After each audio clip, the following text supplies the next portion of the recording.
So if you come to me and you literally say, I'm looking for a company where I can do sales, be a manager, and you give me a list of the things and the criteria of what you're really looking for in culture and the manager, and I'm going to listen to you, knowing that the position that I have open is so not what you want, you're never going to know about the company.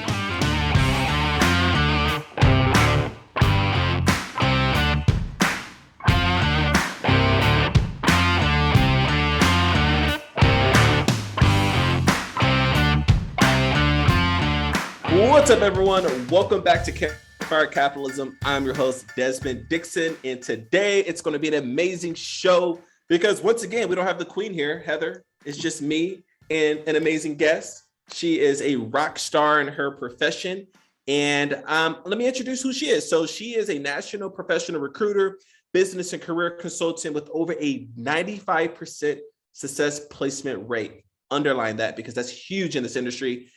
She's committed to putting the right people in the right positions at the right companies, which results in exceptional company culture with low turnover, motivated and happy leaders, and successful business results. She does a lot of amazing things, and I'm super excited to have her on the show because we're going to dive into a lot of details about her journey and also recruiting. Jennifer, welcome to the show. Thanks, Desmond. Happy to be here. Heck yeah. Welcome to the Campfire. So before we kind of, dive into, recruiting and your consulting business, just kind of give us an idea, the audience, an idea of, how did Jennifer become Jennifer and a little bit about your journey a little bit. Jennifer became Jennifer in this industry. She's going on her 30th year this year by answering an ad in the Sunday newspaper when we still had ads in the Sunday newspaper and no computers. So it started with an ad, 3-hour interview, offer on the spot, came back the next day, accepted the position, and there's my journey. It started with an answering of saying, yes, I want to talk with you in an ad. And what? Yeah, seriously, the newspaper. That's in the newspaper, Sunday newspaper. Yep. That's fascinating. Yeah. So was your first position as a recruiter? What was that? What was that position? Full desk recruiter, which meant not only did I find positions for individuals, but then I found jobs regardless. So I would take somebody's background, cold call for them in the industries that they wanted to work in regarding the positions that they wanted to work in, create positions for them and get them hired. And if they didn't like the person I was submitting, then I had anywhere from 8 to 10 other people I was working with who could submit their people as well. And that is called running a full desk in those days as a recruiter. Wow. I feel like I'm trying to do something similar, and you've been doing this for 30 years and you have it down packed. Obviously, it's about a lot of relationships and providing value. I think that's crazy hustle to find the talent and then have the will to find them the position because you kind of know the ins and outs of the game. So talk to me a little bit about transitioning from, obviously doing this for a couple of decades to being an entrepreneur. Let's talk to me a little bit about your entrepreneurial journey of having your own firm and, managing all the things between still executing and dealing with client acquisitions and partnerships. So talk to me a little bit about your entrepreneurial journey of being a recruiter. Never wanted one, never expected to be on my own. Never in my millions of years did I think of owning my own company. The last company I was with, I resigned. Couldn't handle working with him anymore. Didn't have a pot to pee in, had no idea where I was going to go. When I decided to start interviewing, everybody wanted to interview me and hire me for managerial and director positions. And I didn't want to babysit anymore. Mostly I just didn't want to do paperwork anymore because you don't really get to do the recruiting. You just get to, check mark off of everybody else. And I've been there, done that. And I didn't want to do it anymore. And between my sister and my daughter, my son, open up your own firm. Hell no. Oh, come on, Mom, you can do it. You want me to do what? Rely on just myself for a paycheck? And at that time, my daughter was still living with me because she was still in school. And so I had to support her still and myself, not even knowing what to do. I just dove in and I did it. And it just took one client. And from one client, sharing with my other clients, because I'd already been with the industry for long enough. Hey, I'm on my own, and built up. And from there, thankfully, I have a strong reputation in the Seattle area, and it just grew, referral after referral after referral. And from that referral, it became national because I started working with other companies. And there you go. It was a referral-based business, and me hustling for the first 2 years, getting new business. And now I don't seek new business, it comes to me. Man, that's incredible. I want to talk a little about the early days because I felt like there's some gold there because you talked about like hustling and you got that first one. So do you remember that first moment when you got your first client? Like what was going on up here? Because it was like, I don't want to be an entrepreneur, like what? And then you just dove right in because you obviously had to meet some obligations in your personal life. So like, talk to me about like getting that first client and like, what did that create in terms of like certainty in your business and like, why did you have a moment like, wow, I can do this? Like, talk to me about that. I think that'd be interesting. Well, my first client with Master Recruiting was a client from another agency that I worked with before. And I had brought that client to the other company that I was working with. And the owner didn't want to go that route. He was suffering and his business was null. So I was actually bringing in business for him. He said no. And then when I decided to leave him, I called him back up and I said, let me help you. And that's how I did it. I've known the person before. It was the daughter of an individual, of an HR director that I had known for 14 years prior. So she had introduced me to her daughter who was hiring from the company that she was at, which was an event planning company at the time. So when I say people knew me and then they introduced me to other people, that's exactly how I got that start. Just by sharing, I'm on my own. Who do you know? They reached out. They got placed within 2-week time period. I think that person lasted at least 5 or 6 years, in fact, because then the company is no longer around. But that good people know good people, and having a solid relationship and reputation is everything. Because if I didn't have one, I would be sunk by now. Oh, I think that good people know good people. Mm-hmm. Guys, that's fire right there. So, okay. All right. So there's 2 things I definitely want to unpack because this is pretty fascinating, your journey. So when you're in the early days, you're doing all this networking, right? Like you're finding these opportunities. You're a born salesperson, right? Literally you selling. Totally broke up on me. Big to so you got to make sure. My back. You're back, but I have no idea what you asked me. So let's try again. All right, cool. Good thing the producer is going to edit this. Z, make sure you edit this. So this is pretty fascinating. So you obviously built your entire reputation through networking, right? And it seems like you're just a natural born salesperson because you're solving people's problems in a way, and then you're also in a way like going through a discovery process and helping connect someone's ability to fulfill a certain company need. So when you were smiling and dialing back in the days, like talk to me about like the consistency and like your mental modeling around cold calling employers. You don't have to give away the secret sauce, I mean, unless you want to, but like just kind of talk to me about like the belief systems and your thought process on getting in front of people, right? Essentially, it doesn't matter if we're in recruiting or not, but getting in front of those people. I think the secret sauce is actually just when you're making cold calls to companies, you got to make sure you actually believe in the person that you're cold calling on. So I would know every single solitary thing I need to know about Sally Sue. I knew what she wanted and I knew what she did, if she had an education, what she had done in her background, and what she was really looking for. And none of that has actually changed in my work that I do right now. So when I'm dialing and I get you on the phone and I create that connection of just saying I'm working with an individual with 5 years experience in your field, this is what she does. Are you interested in meeting with her? You're either going to get, no, I'm not hiring, or no, I'm not hiring, but man, tell me more. Or, oh, good timing, I'm hiring. But I'm not hiring that kind of person. I'm hiring this type of person. So sometimes you get two positions out of one phone call. Sometimes you get hung up on. And sometimes you just say, no, call me back. And the extra secret sauce is I would actually call them back. Boom. Boom. You know, and I said, great. Do you want me to call you back? What day works for you? What time works best for you? And again, we didn't have computers. We would have calendars. On my calendar in 2 weeks, I would call Desmond back and talk to him about what he might have open. And it's just follow up after follow up after follow up. And I still do that. You know, nothing has ever changed.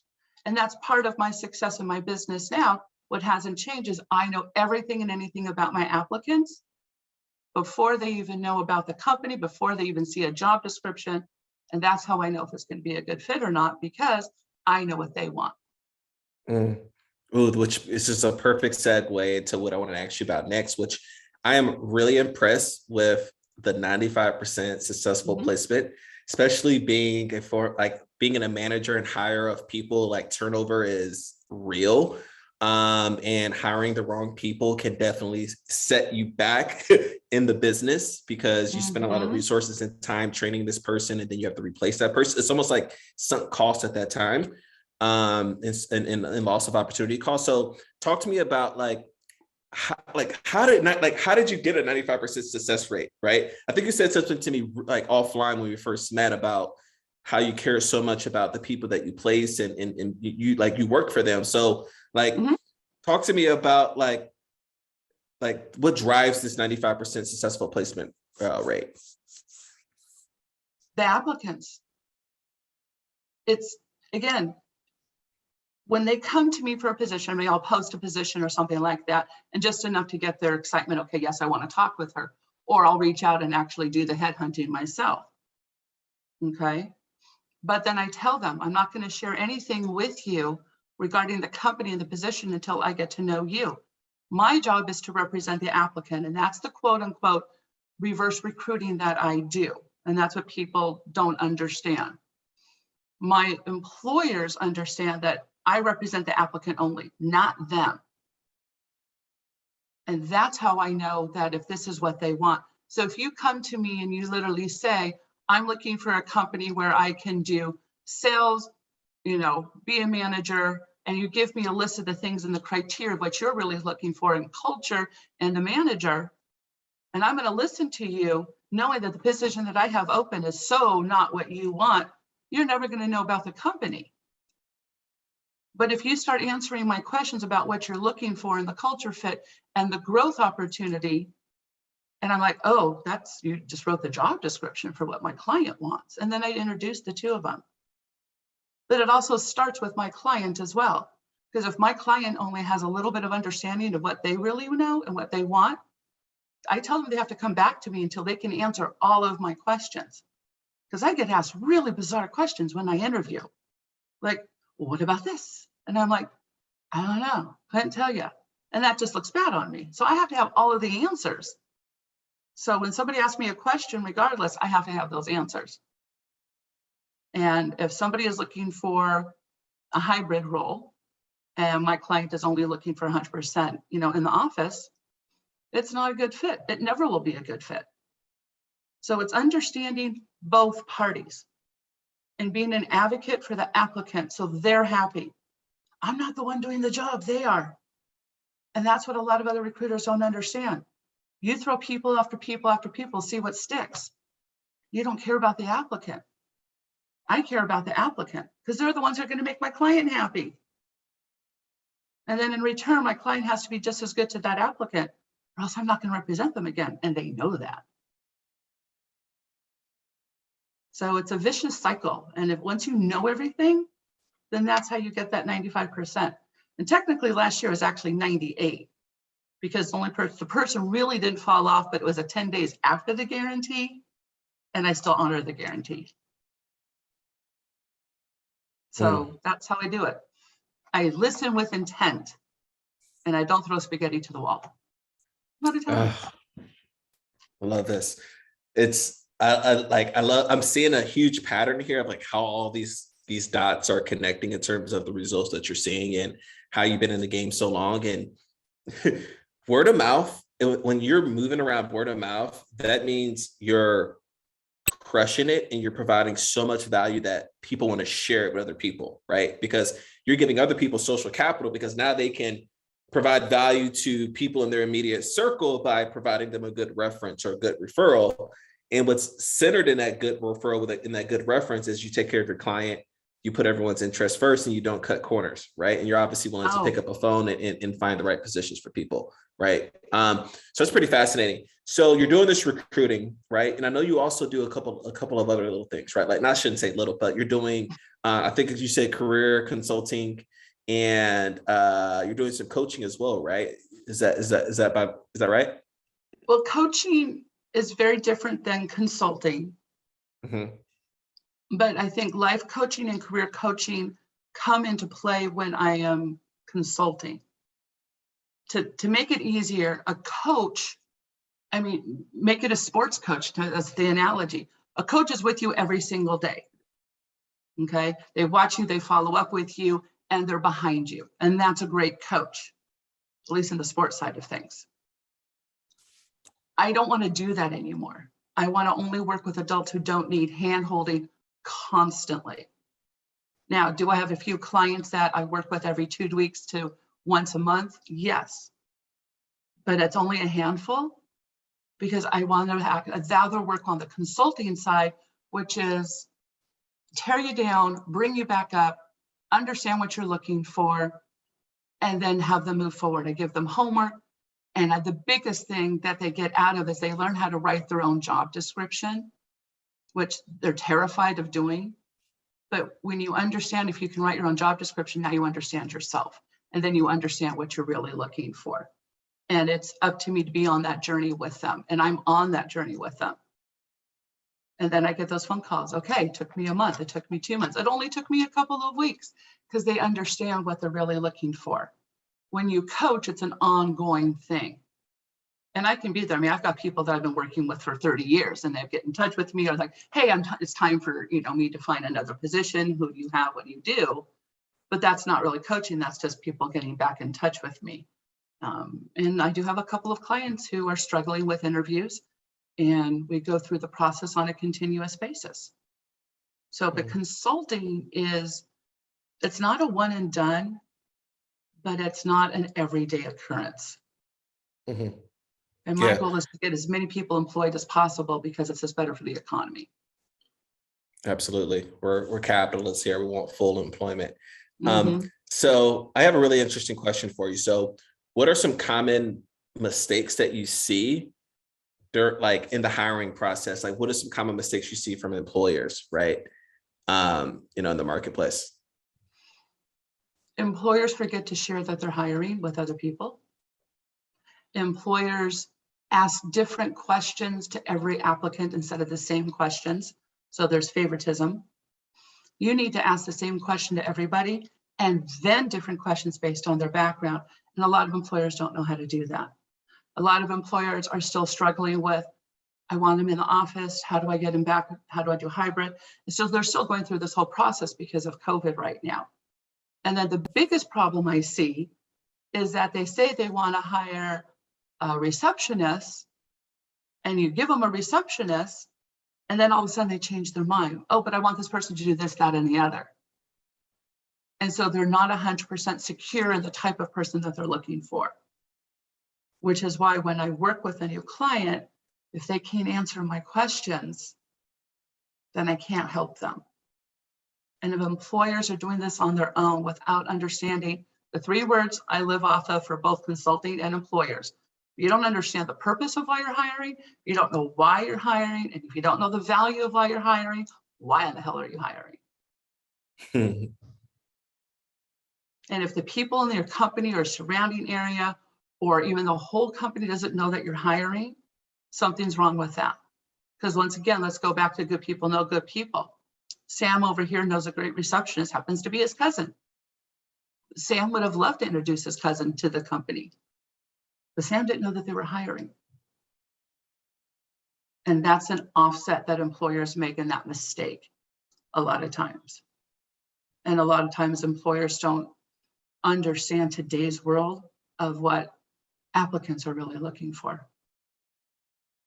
So they need to have that groundwork done. They need to have those questions in front of them. And they need to have the answers of what they're looking for too.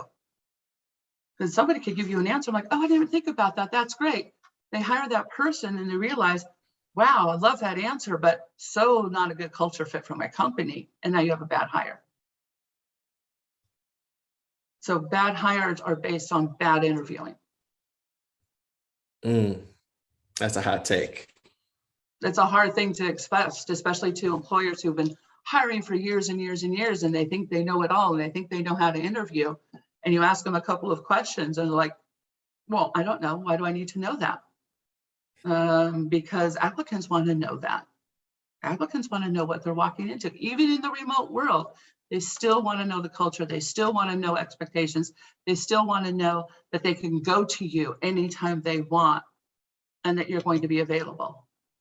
And if you tell them they're available, and by the second or third time they hit you up because they're still confused on what they're supposed to do, and you're not available, guess what they're going to be doing?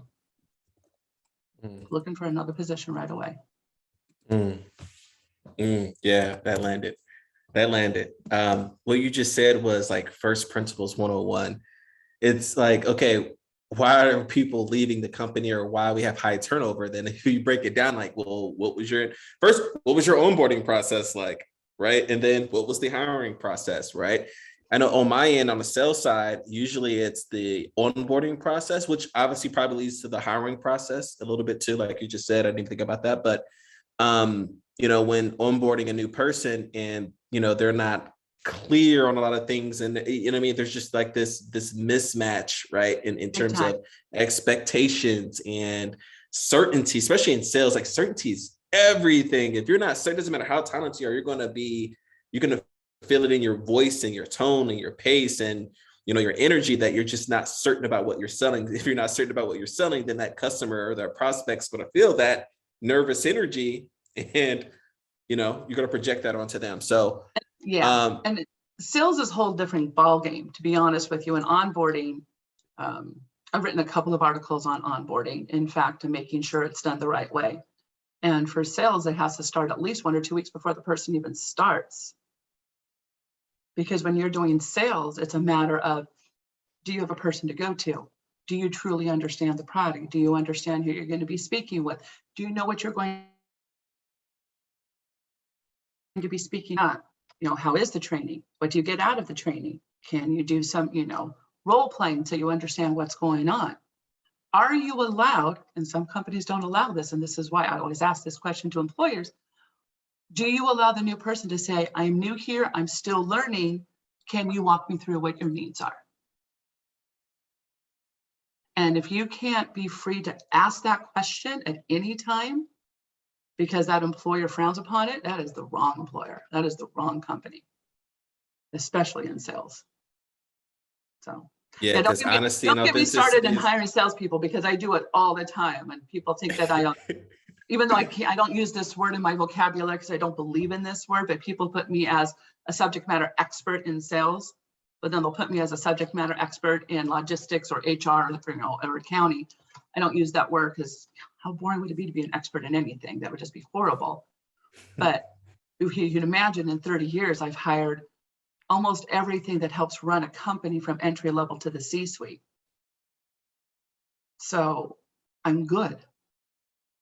And I know what to do for it. If some of these employers don't trust themselves, then they're not going to be able to hire the right person either. And they have to let people be open, because when you start a new company and you start a new position, it's hard. So I got a question for you. I think this is interesting. This is more for, I guess, a question for me more selfishly. Sorry, guys. Maybe entrepreneurs out there, they're in the middle of building out teams. This would be good for you too. Side note for Desmond. What's harder? I guess this is, for as an entrepreneur, this is just a question to know. Like, which is harder to find? Is it a entry-level position, a middle management position, or a mid-level position, or is it a C-suite position? Right. I know in terms of sales, like on that graph of which one is harder to sell, a small package or a large package, but I'm curious to hear from recruiting talented people, which do you find to be on a difficulty ladder? Which one is the hardest for you think? Mid-level. Mid-level people think that they're superior or they think they're still entry level and they don't trust themselves. So trying to find that individual who trust themselves, who know that they're only a base of 55 to 60 instead of a base at 90 or a base at 30, that's really hard to find because they're still trying to find themselves. Entry level, I'll take whatever you got. C-suite, they know. Sometimes they think they know more than they do and they really don't know, but they want to think that they know everything. Okay, so that mid-level person, they get lost and they need a little bit more clarity. It's almost like they got their feet wet and they, am I going to stay on this path? I'm going to switch paths. Well, how much more, you know what I mean? Like, I get that. Man, okay, I was not expecting that answer. I thought you were going to say entry level was going to be the toughest, but I guess that makes a lot more sense. No, entry level people are just like, give me something. Let me learn. They're the sponge. The entry level person is that dry sponge. Let me absorb anything that you want to give to me. I want to learn. I'm craving to learn. Mm-hmm. That senior level person, been there, done that. What do you have for me that's more exciting? Mm-hmm. That mid-level person, you don't know where I'm going. What do I do? Do I stay lateral? Do I have a trajectory up? They know they don't want to go down. Do I have to go down in order to go back up? So they're in limbo. So is this where your career consulting comes in handy? A lot of times it does. I think one of my favorite stories, though, because you thought entry level is fun, I worked with a COO about 2 years ago. And it's still my favorite story to this day. This is a gentleman who was always, recruited away. He had a phenomenal reputation. COVID had hit in 2020. He lost his job. He was looking for a new one. No one was picking him up. And he couldn't figure out why. And when I met him, he had the dark leather chair in the back. He had the sitting down. He had the suit on, talking with me. And for 20 minutes, he answered yes, no, yeah, I think so. He was so monotone, it was driving me absolutely crazy. And I was trying to dig into him on what was missing. And it finally dawned on me, and I looked at him and I said, are you this way on an interview? Of course I am. How else would I be? And I got really close into the computer and I go, do you want to know why people aren't hiring you now? He's like, yeah. I go, because you're fucking boring. And it just dawned on him. He was just like, well, how dare you say that to me, number one. And number two, what do you mean? And I said, are you this way in the workplace? Do you have a personality in the workplace? Do people come and want to speak with you in the workplace? Oh, yeah, of course. And he started getting really casual with me. And he says, yeah, of course, this is what I do in the whole 9 yards. And I'm like, then why are you not doing this on the interview? And he's like, well, am I not supposed to be professional? I'm like, you're not professional. You're horrifying because no one's going to want to work with you when yes, no, monotone, the big leather seat, the intimidation and everything. And as soon as I broke down that barrier, oh yeah, I think it took him 3 weeks later, he was interviewing and he was hired because he shows his true personality. But when you don't know how to interview and you don't know how to come across somebody, anything can happen. Anything can happen. So. Okay, this is an interesting take here. I love this. So let's spin this story to what if you're an employer and you're hiring, or do you recommend employers kind of break the ice a little bit so that they don't miss like a diamond in the rough of a person maybe overthinking something? Maybe, you know what I mean? Like, is there, the other corner of this where maybe before the interview starts, there's a little ice breaking? There is. Do you think that's possible? Well, because we remember when we used to interview, we would walk in and we would be able to walk into the office and chit chat was automatic because you can talk to the person, say hi to the person who's greeting you. When they bring you back into the office, you can see the culture, you can see people, hell, you can see the things on the walls, right? So you had little that chit chat that was going on to break the ice into, okay, I'm nervous. Sometimes the employer is even nervous, and you had that breaking of it. Now all you have is this, right? So when people interview, it's 100% usually on Zoom for the first interview. So how do you break that ice? How do you make that person feel comfortable? And it's the same thing, but meeting a new person. Look at the pictures behind you. Did you get on Zoom okay? Did you, find all the information about the company all right? How are you doing this morning? Do you have your cup of coffee? Even little tiny chit chat like that is important, because you have to relax both parties. If I was interviewing and I felt comfortable, I had nothing to lose, but the employer wasn't comfortable, then that's going to make me uncomfortable.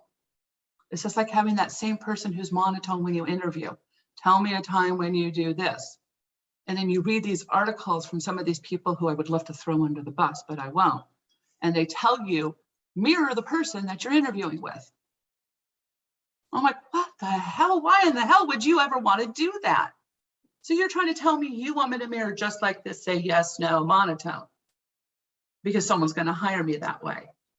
Or the person is flamboyant and they have paper in front of them and they're reading the paper and they're going a mile a minute and you can't understand half of it because they have an accent on top of it. And you're supposed to do the same thing to answer? No, you yourself. You can't mirror that person. And I don't understand anybody who says that you should.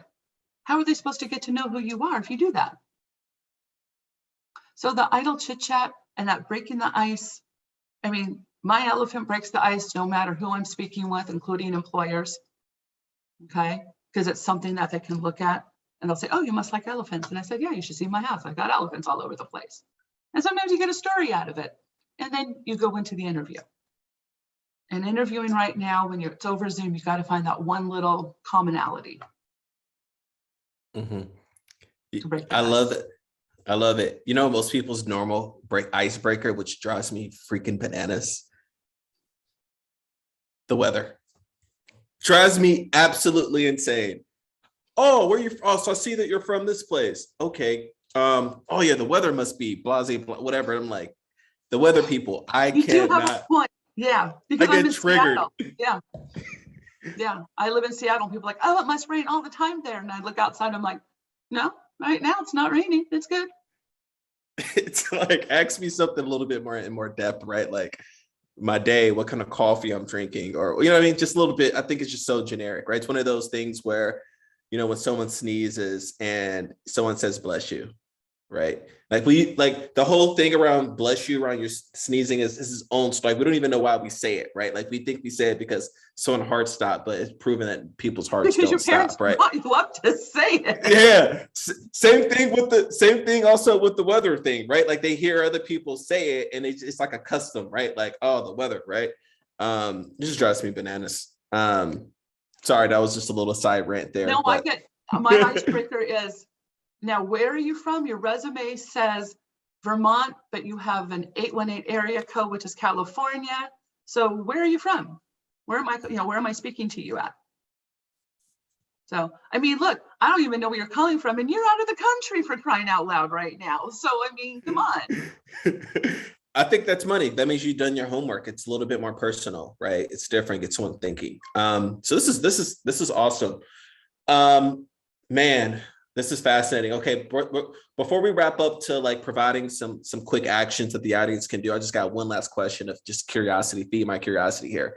So when you were pivoting from building this reputation in Seattle and you became a national recruiter, talk to me about like, did this like, when people grow their business, it's usually they fall into operational issues, right? Like, can I actually fulfill duties, right? Because most businesses die from indigestion, not starvation, usually. And I consider a business getting sales. If you never got sales, you never had a business. You're not in that category, right? So when you were expanding into becoming a national recruiter, like, how did you handle that volume, right? Did you, put systems into place? Did you create partnerships? Did you have to say no a lot?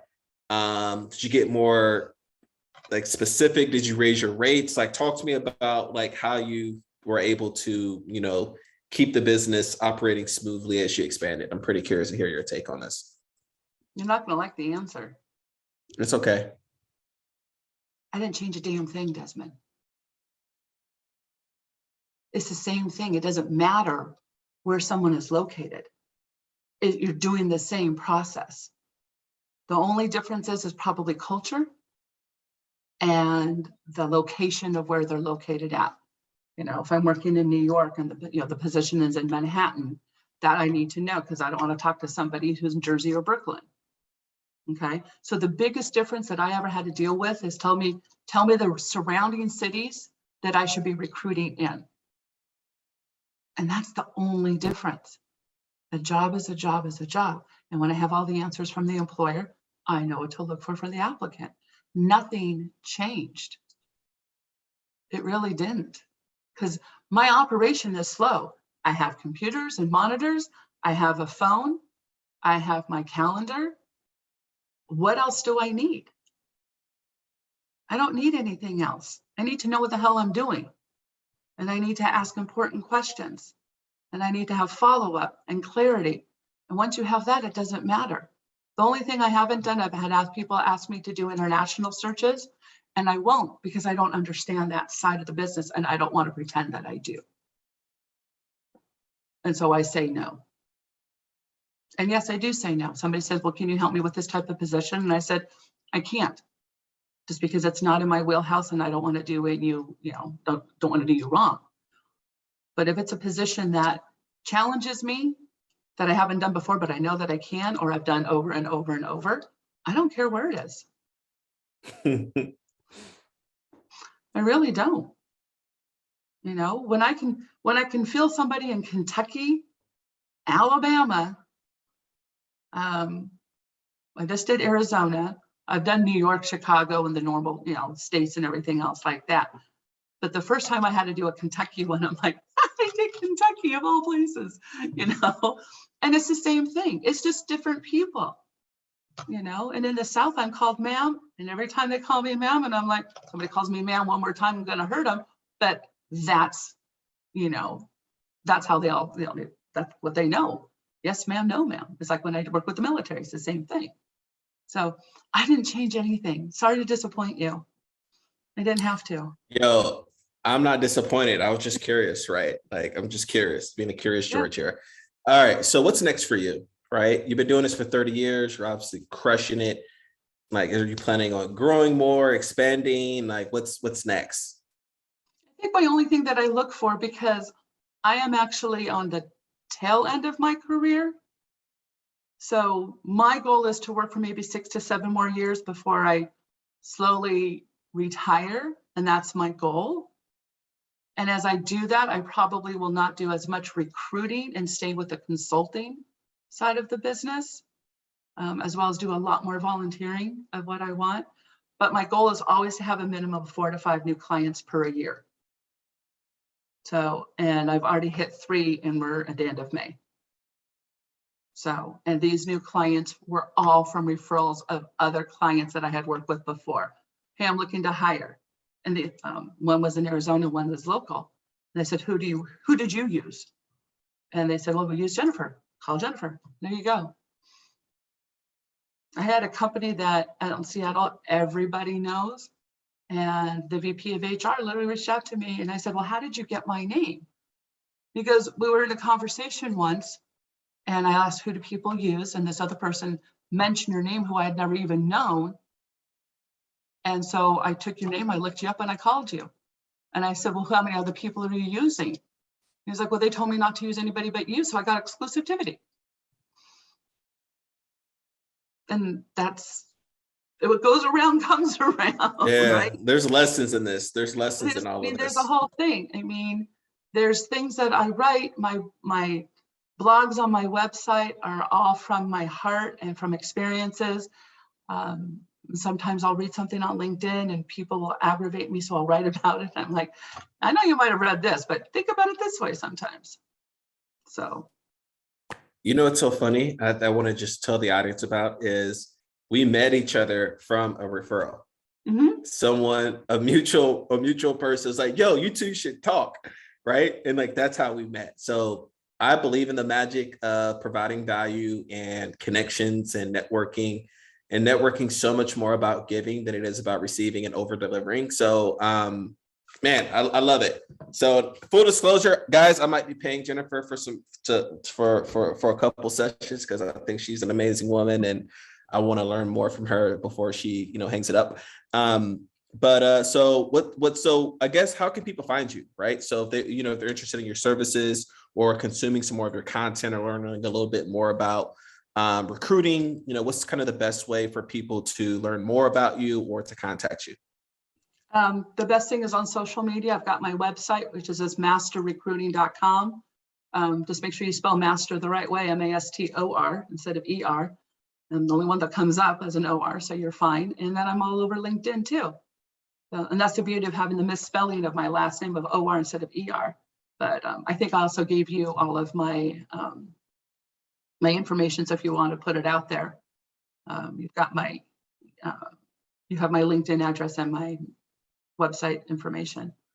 So, and then you can always hit me up for a 30-minute consultation for free on either LinkedIn or my website or through Squarespace, and we talk. Boom. If you're driving right now, don't go in the show notes. When you get to your destination, go into the show notes and definitely go check out what Jennifer's doing. Jennifer, this was great. I thought this was a ton of value, and thanks for coming on the Campfire and sharing some game with us. Yeah, I think it's great. The only thing that's missing is that when you hear Campfire, I'm like, where are my some more? I mean, I didn't get a gift box or anything of a some more until, afterwards. Now I want a some more because it's a campfire and I don't get one. Yo, I am going to be. Thank you. Yeah, I am going to do something special for all my guests at the end of the season. So it's a surprise. It's a surprise. Okay. You're going to look out. Yeah, it's suspense right here, right? Okay. Awesome. So guys, congratulations. You made it to the end of the show, and I'm so grateful because you just gave us your most precious resource on the planet, which is your time, and we are grateful that you shared it with us at the Campfire. We love you. We can't wait to come back and give you more game and more value. Feel free to leave us a comment, check out the show notes, go check out Jennifer, send us some emails, some questions, anything that you guys want to see. If you're going to come join us on the Campfire, go to campfirecapitalism.com/guest, which actually some of you have had. I'm pretty interested to see who's coming on the show. So if you want to be that guest to come on the show, go book. We are booking for season 2 now for August. So talk to you soon and cheers. Bye. Bye.